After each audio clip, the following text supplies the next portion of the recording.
Good evening. Tonight we bring you a story that marks a turning point in the ongoing debate over gun rights and public safety in America. Starting January 2026, 7 states across the nation will officially eliminate the requirement for a permit to carry a concealed firearm in public spaces. This means that for millions of Americans, the process of carrying a concealed weapon will become as simple as carrying a wallet or a set of keys. No paperwork, no background checks, and no mandatory training. This sweeping change represents the largest single expansion of what's known as constitutional carry in the country's history. The move is making headlines not just here at home, but around the world, as other nations watch closely to see how America navigates this bold new chapter. With this shift, nearly half of all U.S. states will soon allow permitless concealed carry. It's a dramatic transformation in both legal frameworks and the underlying social philosophy that has guided American gun policy for decades. The ripple effects are expected to reach far beyond state borders, influencing national conversations and potentially inspiring similar changes elsewhere.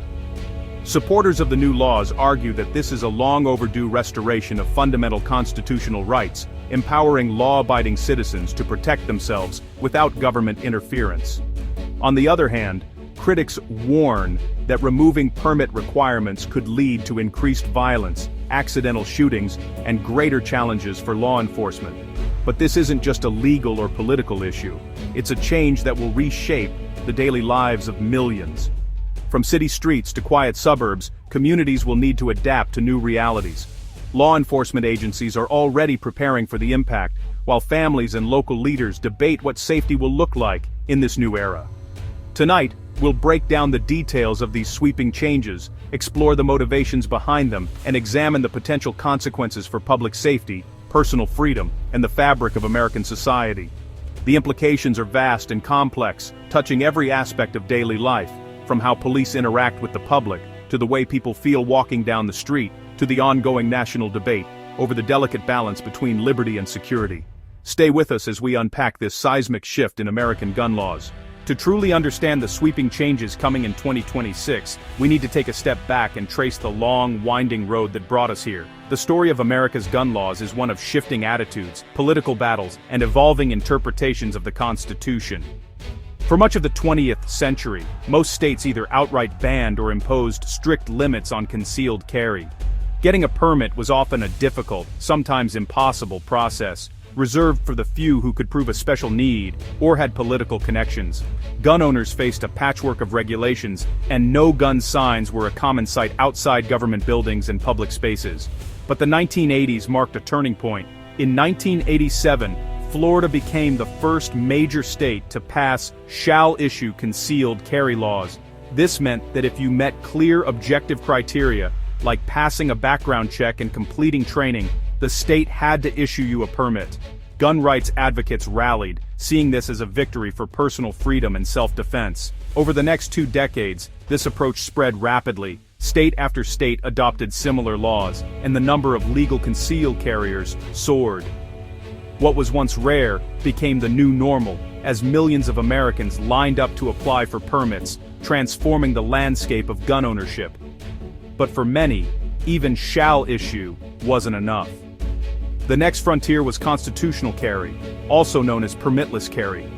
Supporters argued that the Second Amendment itself was all the permission anyone should need to carry a firearm, and that requiring permits was an unnecessary barrier to a fundamental right. Vermont had quietly allowed permitless carry for generations, but it was Alaska in 2003 that sparked the modern movement. Other states watched closely as Alaska's law took effect, and gun owners there embraced the new freedom. For years, progress was slow and incremental, but in the last decade, momentum surged. News headlines blared as state after state debated and passed permitless carry laws, and gun rights rallies drew passionate crowds demanding change. By 2025, 29 states had adopted permitless carry, fundamentally reshaping the national landscape. The stage was set for 7 more states to join them in 2026, marking a dramatic shift in American gun policy. This journey, from heavy restriction to widespread permission, lies at the very heart of today's heated debate over gun rights, public safety, and the meaning of the Second Amendment in modern America. The 2022 Supreme Court case, New York State Rifle and Pistol Association versus Bruin, changed everything. The court struck down New York's restrictive may-issue law, ruling that the Second Amendment protects the right to carry a firearm in public for self-defense. The decision set a new standard. Gun laws must align with the nation's historical tradition, not just public safety arguments. This ruling made restrictive permit systems legally indefensible and emboldened states to remove permit requirements altogether. The Bruin effect is the driving force behind the current wave of permitless carry laws. While not mandating permitless carry, the decision created a legal environment highly favorable to it. Bruin has become the single most influential factor in reshaping America's gun laws today. On January 1, 2026, Nevada, New Mexico, Virginia, Wisconsin, Minnesota, Colorado, and Oregon will end their concealed carry permit requirements. These states span the West, Midwest, and East Coast, reflecting the broad reach of the permitless carry movement. Any legal adult, not otherwise prohibited, can carry a concealed handgun in most public places. Permit systems may remain for those needing reciprocity in other states, but they're no longer required at home. The path to change varied. Some states saw fierce debate, others swift legislative action. Law enforcement and state agencies are now updating protocols and informing the public. With these additions, 36 states will have permitless carry, making it the new norm for most Americans. Permitless carry is rising across the country, marking a significant shift in both gun ownership patterns and the broader conversation about public safety. In recent years, more states have adopted laws that allow individuals to carry concealed firearms without a permit, fundamentally changing the landscape of who can legally carry a gun in public spaces. This trend is not just a legal change, it's reshaping the way Americans think about self-defense, personal responsibility, and the role of government oversight. The number of active concealed carry permits has dipped slightly, not because people are losing interest in carrying, but because, in many states, permits are no longer required. As a result, fewer people are applying for or renewing permits, even as the number of people actually carrying firearms continues to grow. In fact, actual gun carrying is at an all-time high. What's especially notable is the changing face of gun ownership. Women and minorities are now the fastest growing groups among new gun owners. This shift reflects broader social changes, as more people from diverse backgrounds seek to exercise their Second Amendment rights and take responsibility for their own safety. Women now make up nearly 29% of permit holders in states that report this data, a dramatic increase from just a decade ago. More women are attending firearm safety classes, joining shooting clubs, and advocating for their right to carry, both for personal protection and as a statement of empowerment. Permit growth among Black Americans has also surged, outpacing that of white Americans in many areas. This trend is driven by a combination of concerns about personal safety, changing attitudes toward gun ownership, and a desire for self-reliance in uncertain times. Yet when it comes to public safety, the data is deeply divided and often hotly debated. Some statistics show a correlation between increased gun carrying and higher rates of certain crimes, while others suggest no clear link or even a decrease in crime. For example, a Johns Hopkins study found a 32% rise in violent gun assaults in states that dropped training requirements for concealed carry. This finding has fueled concerns among public health experts and gun control advocates, who argue that removing training and permitting requirements makes it easier for dangerous individuals to carry firearms. Opponents of permitless carry point to these studies as proof that loosening gun laws leads to more violence and puts communities at risk. They argue that requiring permits and training is a common-sense measure to ensure only responsible, law-abiding citizens are armed in public.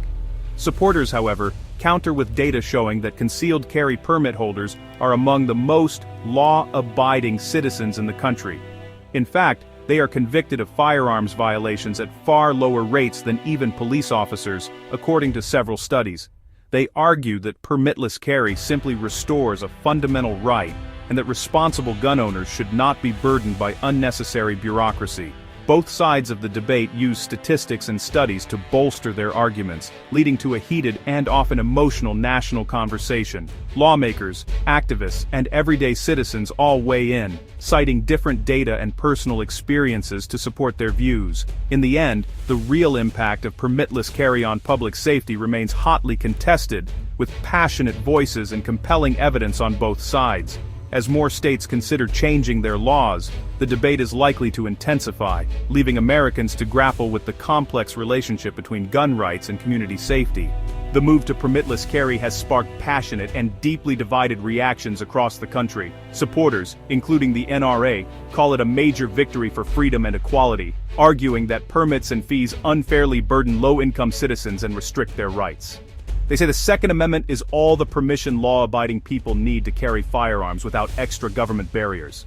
Critics, led by groups like Everytown for Gun Safety, warn that removing permits and training requirements will lead to more violence and accidental shootings in communities. They argue that basic safety standards and training are essential for protecting public safety and preventing tragedies. Both sides point to studies and statistics to support their arguments, but the divide is as much about values and beliefs as it is about data. The debate over permitless carry has become a defining and emotional issue in America's ongoing gun conversation. Permitless carry will have ripple effects across communities, law enforcement, and politics. Police will face new challenges, no longer able to assume a concealed carrier is licensed, complicating routine stops and public encounters. Supporters believe an armed citizenry deters crime. Opponents fear more guns in public will escalate violence and accidents. Businesses may post "no firearms" signs, while others welcome armed patrons, affecting local economies and tourism. States will lose permit fee revenue, impacting budgets. Politically, the move energizes both gun rights and gun control advocates, deepening the national divide. Some states are tightening laws in response, creating a patchwork of regulations. The stage is set for future legal and political battles over gun rights. Legal and public health experts offer sharply different takes on permitless carry. The Bruin decision allows states to restrict guns in sensitive places and bar dangerous individuals, but the limits are being tested in court. Public health researchers warn that removing training and vetting increases risks of violence. Others argue permit systems mostly burden law-abiding citizens, not criminals. The impact of permitless carry will likely vary by state, depending on local culture and crime rates. Experts caution against broad conclusions. Context matters. The debate is about more than numbers. It's about who carries guns, and under what circumstances. The adoption of permitless carry by 7 more states marks a pivotal moment in America's ongoing debate over guns and freedom. A majority of Americans will soon live in states with no permit required to carry concealed weapons. The effects on safety, community, and politics will unfold in the years ahead. The answers aren't simple, and the story is still being written. As this new chapter begins, every citizen has a role in shaping the future of public safety and personal liberty. For NBC Nightly News, I'm Lester Holt.